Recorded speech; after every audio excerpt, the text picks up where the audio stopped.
Between 2010 and 2014, fentanyl emerged as Canada's most destabilizing drug threat.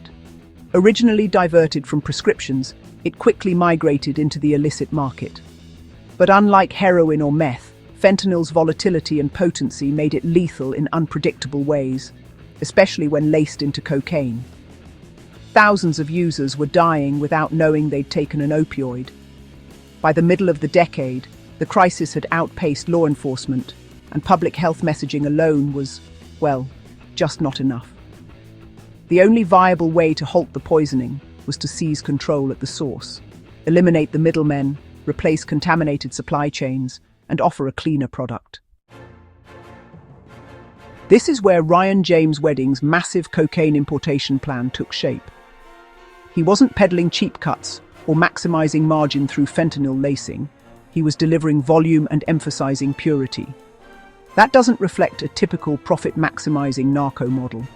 It suggests upstream access and a desire to enforce standards.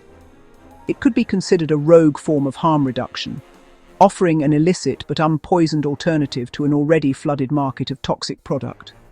Flood the market with pure product and cut product can't compete. In this context, Operation Giant Slalom, the 2024 joint US-Canada takedown of Wedding's alleged network, feels oddly precise. Only 17 individuals were named and 14 arrested. That's a tiny slice of what would be required to dismantle a billion-dollar operation allegedly moving 60 tons of cocaine per year. Which raises the question, were these arrests about decapitation, or were they a purge? Were these the core of the network, or were they those who continued to introduce adulterants into the supply?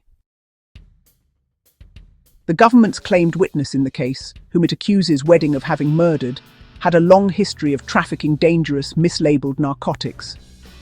He had been previously arrested with 23,000 pills of ecstasy cut with methamphetamine.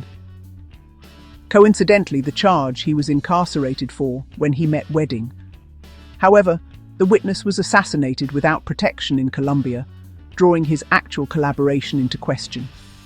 Instead, his identity may have been used to leak information about other bad actors, knowing they would both be arrested, and retaliate against the alleged witness, closing the loop. That would make the arrests not a defeat, but a consolidation of control by Wedding. Again, acting to remove fentanyl from the supply chain and gaining credit for cleaning house. The agencies get a win, the cartel tightens its operation, and Wedding's rivals disappear. Clean, strategic, and bloodless, at least on his part. This theory also explains the strange silence that followed. There was no sweeping second wave of arrests, no extensive public messaging about dismantling an empire. Just a few extraditions, some impressive drug seizures, and a huge reward posted for Wedding himself. Of course, the reward itself places Wedding above suspicion in the criminal world, as well as reinforcing his mystique and legend as a modern-day Blackbeard. In this light, Wedding begins to look less like a fugitive and more like the sheriff of the black market.